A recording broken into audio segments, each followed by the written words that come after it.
Yeah, good morning. My name is Neil Southwell. I work in the environment of cybersecurity.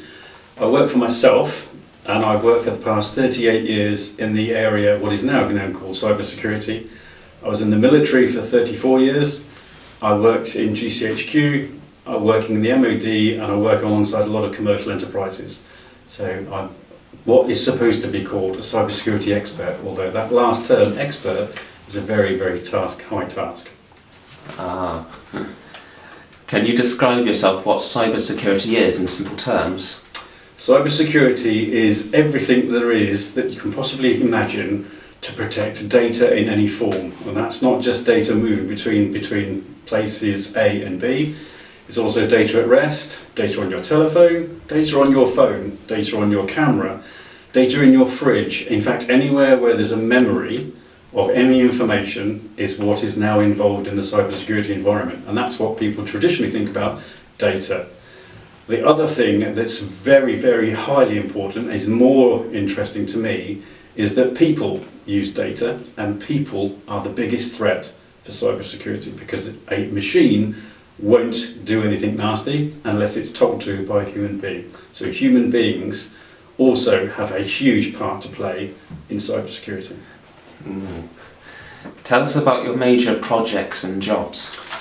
So one of them, a really interesting major program has been in the past 9 months, where I've been working with the Cabinet Office, where we've been doing looking quite closely at the cybersecurity capabilities across government of various different things, but it's predominantly the supply chain to government, not government departments, but those people and companies that supply services to the government, and how good or bad they may be, because of course the government, you expect, and is very highly secure and looked after by the likes of GCHQ, MI5, MI6, but who's looking after the people that supply the government with all their services? Photography, for instance, who does that? Who's checking the photographers?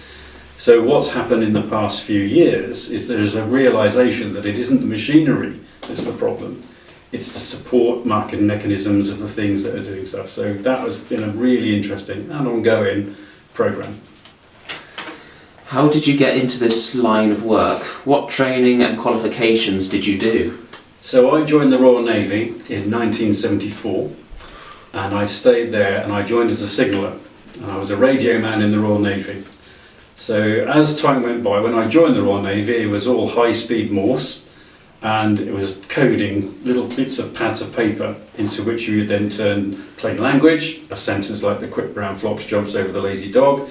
You would then turn it into an unencrypted cipher stream by using a piece of paper, and the piece of paper would turn it into an unintelligible group of 5 letters. Very much like exactly the same as it was in the 1940s when you looked at the work that was going on in Bletchley Park. And then we used to send that with Morse code. As time went by through the 1980s, obviously that was slowing down. Computers were starting to come into play. High-speed ground environments and telephony was working, so consequently things started to speed up to the point where you couldn't actually send it on Morse anymore. And then computers and telegraphs were put onto lines, and then you were doing it over radios. And then eventually computers started switching everything, and I got into it by one day walking around what was the first ever Navy's computer system. And I walked around the mainframe computer, talked to the Wren that was on duty and said, "Are you okay?" because she was cold, because it was very cold in those environments. She was on her own, and we had to go and check her up and make sure that they were okay and they weren't too cold. And I suddenly realised that actually I could do anything to that computer and nobody would know. And I started asking questions, and that's how I got into what is now called cybersecurity. Oh, cool. What advice would you have for our readers that might be interested in a cybersecurity career? Research the different types of things that are in cybersecurity, because there is everything from coding lines, which is really, really specialist, through to human intelligence, i.e. how do human beings approach wanting to attack a system, through to actually networking and infrastructure management. How do you put the computer system together? How do you put the building blocks together? And all of those elements have got a security element to there. So there's all sorts of different things you can look at. Fortunately, if you go onto university websites or the websites for most industries in that environment, they can tell you, you can very quickly identify the streams that you might want to work in. Okay. Where do you see yourself in 5 years? retired. Oh. No, I think possibly in 5 years' time I will be hopefully helping environments such as yourselves. I've pulled out of big government and big massive commercial contractors, and I'm now working with lots and lots and lots of small and medium businesses, one-man bands through to 10, 20 people, because they are the people that are getting more and more attractive to cybersecurity criminals, because of course they're relatively easy to go for, because they're just working hard to make their own business. So what I'm doing is I'm not concentrating on the big projects, but smaller businesses, and I'm finding that extremely rewarding, because I'm not now talking to Airbus, I'm talking to Joe Soap, who runs a bakery, but he's got a GDPR requirement because he holds hundreds of addresses and he doesn't know what to do with them. Or I'm talking to a hairdresser, and Sally, who is a hairdresser, she's also got a problem because she's got lots of names and addresses, and then legally now she has to look after them, and she's not quite sure what to do. So helping them help themselves is becoming really, really interesting. So in the next 5 years, I'd like to think I'm doing more of that. Cool. What tech blogs do you follow? So there's one called Tech Target, which is very good. That's been around for an awfully long time. It's highly good. It's very, very good. There's also one called InfoSec Today.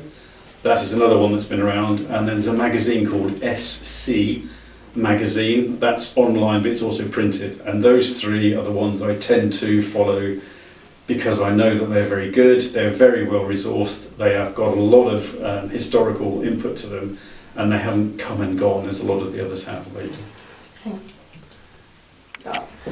Right, I'm going to ask you 5 technical questions now. Yeah.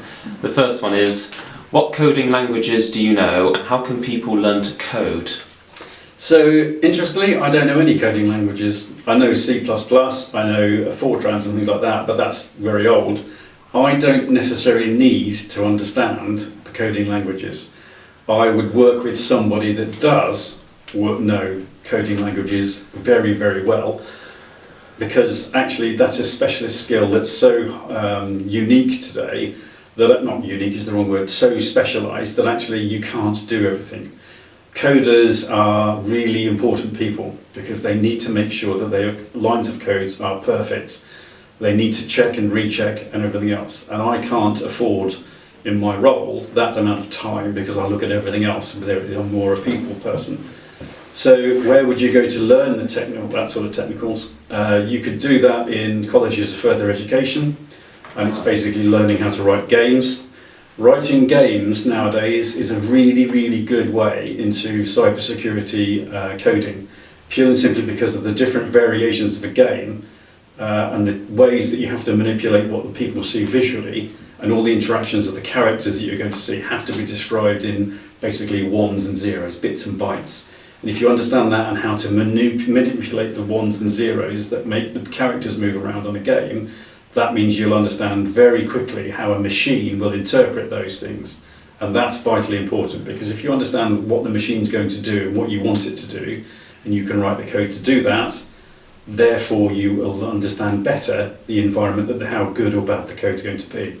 There's a lot of very, very bad code around, and it's been around since the 1970s, 80s, 90s, purely and simply because nobody gets rid of any code. They sometimes tweak it, they sometimes play with it, but there's a lot of holes in it, and it's those holes that cyber criminals and cybersecurity adversaries will use to get into a program that not in itself won't necessarily be any threat to you, but they'll use that as a leapfrog to another program, which another program will then rely on, and that could be your banking details.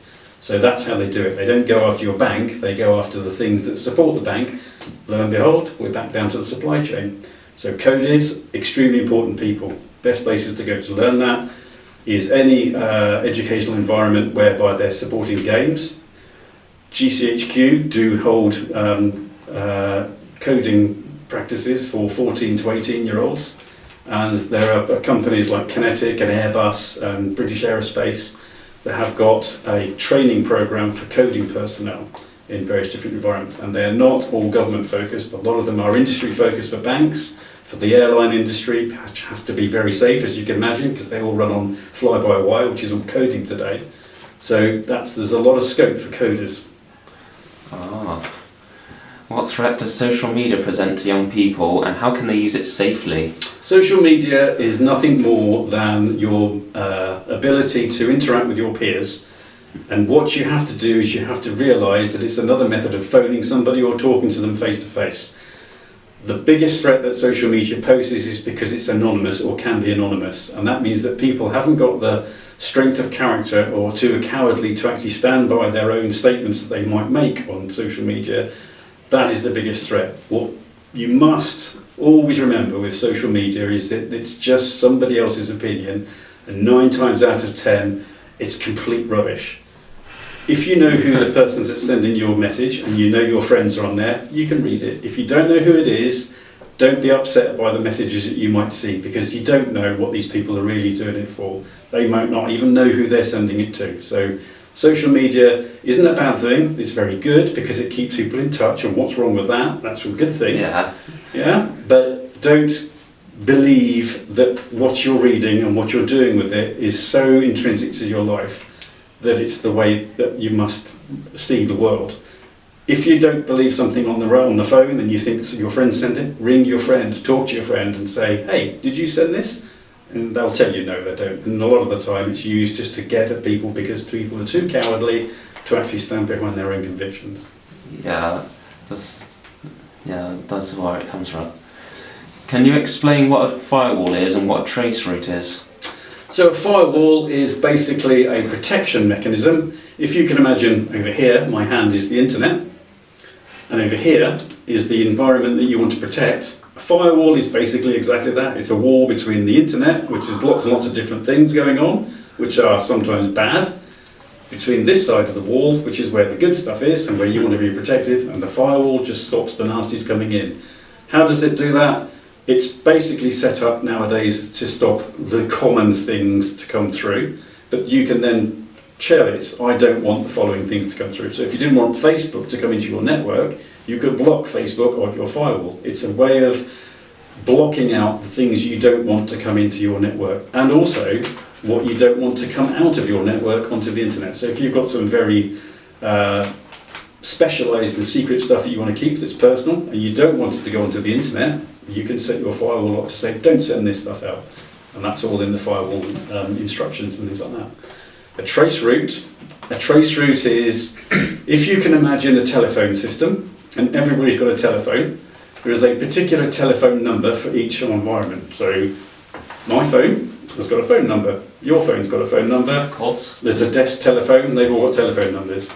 Those telephone numbers can be traced, and those the interact when I ring somebody, hello, it's a route through the network, whatever it be, the internet or telephones, to some other destination.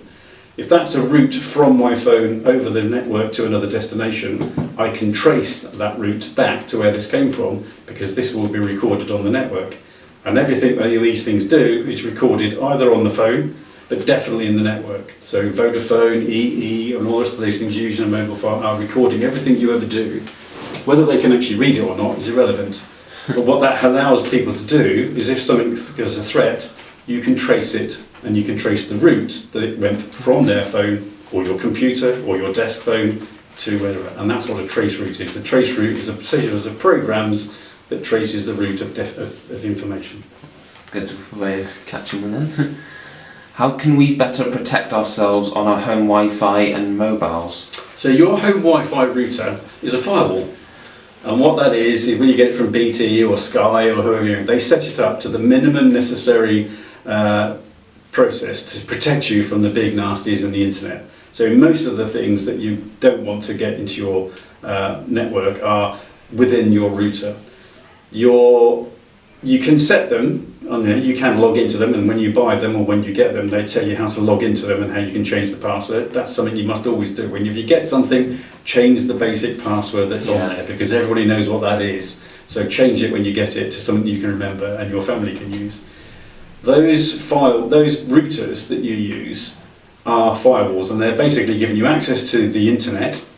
They're also acting as a wireless repeater for your house or your building, and they're also acting as a firewall protection mechanism and whatever else you'd like to do. Some of them have antivirus in them, but most of them don't. They're just machines that protects you from the internet stuff coming in and stuff going out. It's a firewall with wireless capabilities, really. Okay. And final question. What advice do you have on how we can protect ourselves from identity theft and fraud? Right, okay, so whenever you do something, it doesn't matter if it's in the cybersecurity world or not. If something doesn't feel right, it usually isn't right. And over the few years we've been around now, we've tended to not want to upset somebody by saying, I'm sorry, but I don't think this is right. What you must get into the habit of thinking is, this doesn't feel right, and I need to challenge that.